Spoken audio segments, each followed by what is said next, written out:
coisa que eu quero falar para você é o seguinte: se você ainda não fez as atividades de história, tem atividade que você ainda tem que postar, por favor, coloque. Essa é a última semana para isso. Lembrando que vocês também precisam finalizar, se já não finalizar, aquele trabalhinho sobre a gripe espanhola, ok? Então, para finalizar, última aula da semana, eu preciso revisar com vocês o conteúdo dos Estados Unidos. Eu iniciei esse conteúdo de sala e vocês foram em casa aí aos poucos finalizando ele. Então, com certeza surgiram muitas dúvidas.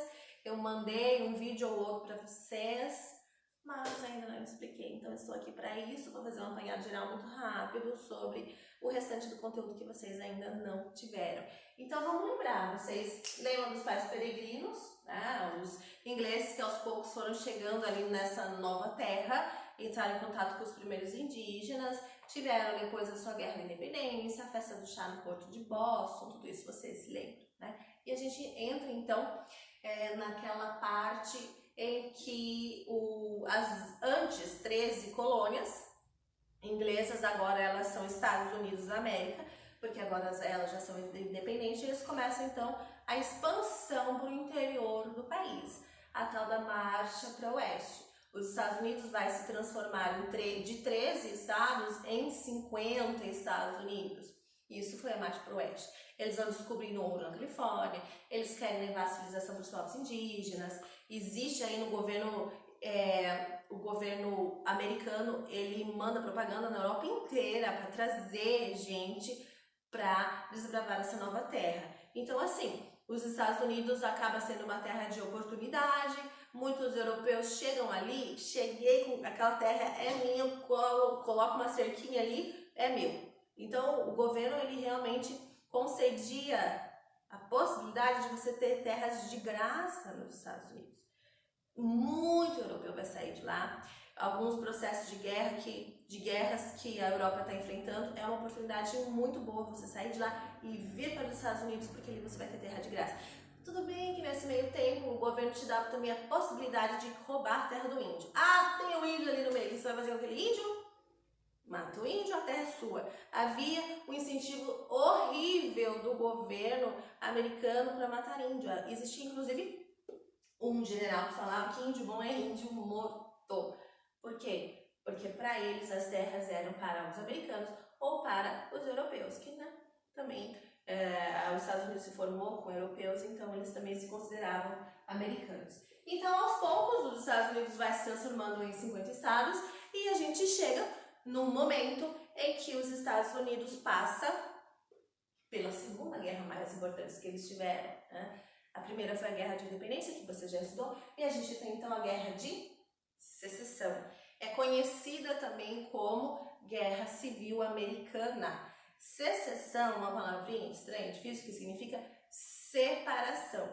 Uma parte dos Estados Unidos, alguns estados quiseram se separar do restante dos Estados Unidos.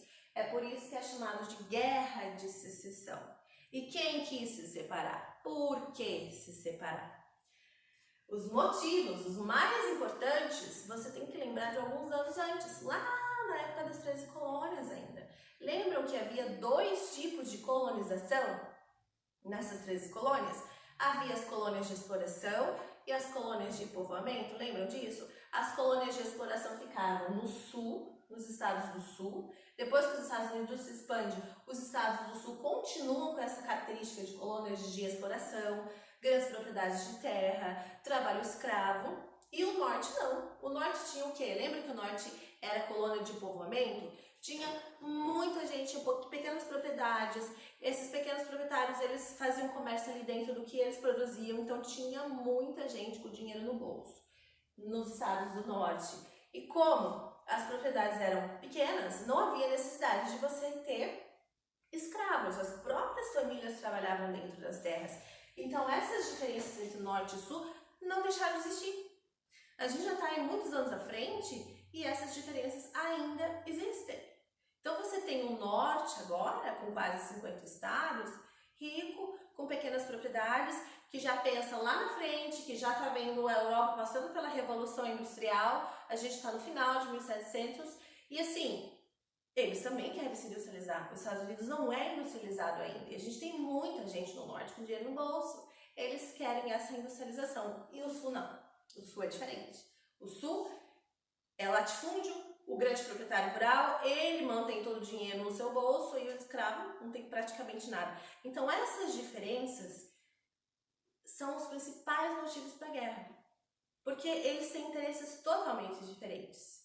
E vão surgir dois partidos políticos. Um partido político no norte, outro partido político no sul. E eles vão lançar os seus candidatos aí à presidência. A gente vai ter, na verdade, até hoje os Estados Unidos têm esses dois partidos políticos, os republicanos e os democratas. E o presidente do norte, que vai ser eleito e que vai acabar dando o estopim para a guerra. O que é estopim? Estopim é o ponto de partida para a guerra. Porque o motivo para ter guerra, você viu que eles tinham, assim, interesses diferentes, mas isso ainda não é motivo para a guerra, certo? A eleição do Abraham Lincoln pelo Partido do Norte, pelo Partido Nortista, é o que vai iniciar, vai ser o pontapé para o início da guerra.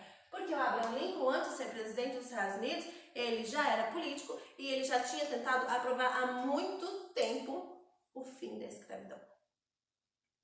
Coisa que o Sul não queria. O Sul dependia dos escravos. Então, quando Abraham Lincoln ele é eleito presidente dos Estados Unidos, o Sul fica, pronto, esse cara vai acabar com a gente, porque ele vai conseguir aprovar o fim da escravidão. Agora ele é presidente e a gente não vai ter mais escravo para trabalhar aqui pra gente. Então, o que o Sul faz? Vamos nos separar dos Estados Unidos. Não dá. A gente não pode ter um presidente com esses interesses. Então, os Estados Unidos, eles vão se organizar, eles vão criar uma petição que vai ser entregue ao Abraham Lincoln e eles vão se declarar separados do restante dos Estados Unidos. Inclusive, eles vão ter um outro nome, eles já inventaram um nome para o possível país que eles iriam fazer, que era Estados Confederados da América. Ele já tinha, inclusive, criado uma outra bandeira, que é aquela bandeira que eu mandei no vídeo para vocês, dos Estados Sulistas, que tem aquele X, assim, aquela bandeira dos Estados Confederados.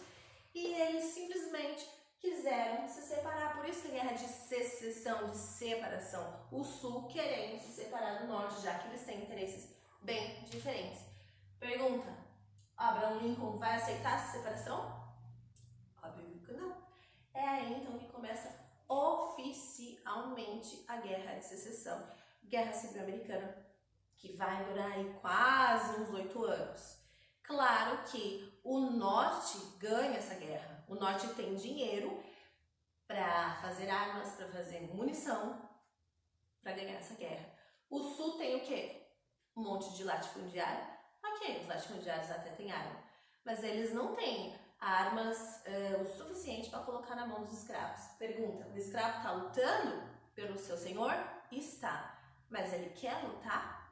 Não, ele está sendo obrigado a lutar pelo seu senhor. Porque o escravo também quer o fim da escravidão, assim como os estados do norte. O fim da escravidão virá antes de acabar a guerra. Abraham Lincoln consegue a aprovação do fim da escravidão. Então, a escravidão é abolida oficialmente nos Estados Unidos antes que a guerra termine. E o que vai acontecer com a maior parte desses escravos que estavam sendo obrigados a lutar pelos seus senhores?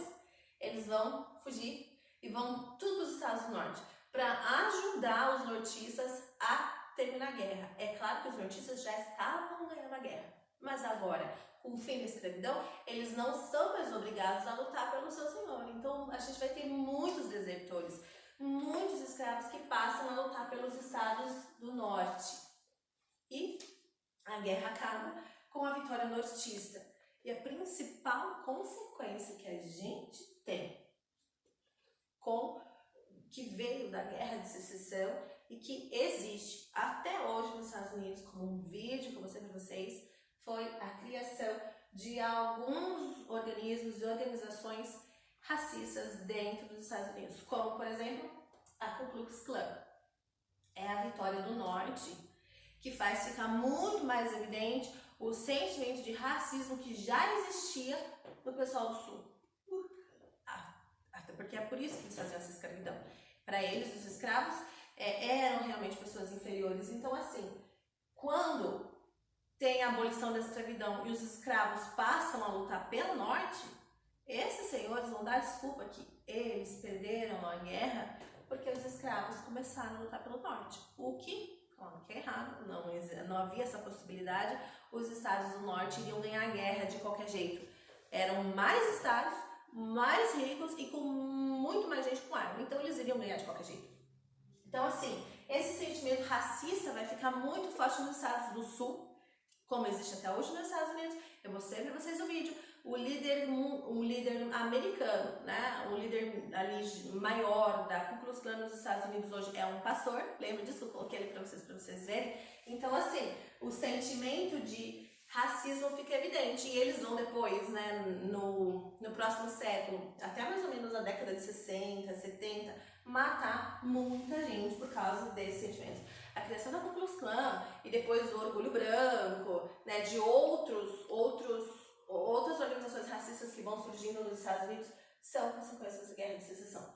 Olha só, não é uma coisa que aconteceu quanto tempo atrás? E até hoje os Estados Unidos ainda tem esse problema. No vídeo que eu mandei para vocês viram também, há 3 anos atrás ali, a galera do Orgulho Branco lutando com a galera do Orgulho Negro. Porque assim, ao mesmo tempo que vão surgindo essas organizações racistas, vão surgindo também do lado dos negros, dos descendentes dos escravos, o quê? Esse sentimento também de querer se defender. Então eles também vão ter as suas organizações de defesa do orgulho negro, como por exemplo os Pantera Negras, que depois vão ficar muito evidentes na década de 70, ok? Então assim, resumindo para vocês, a principal consequência que a gente tem é a criação da Ku Klux Klan.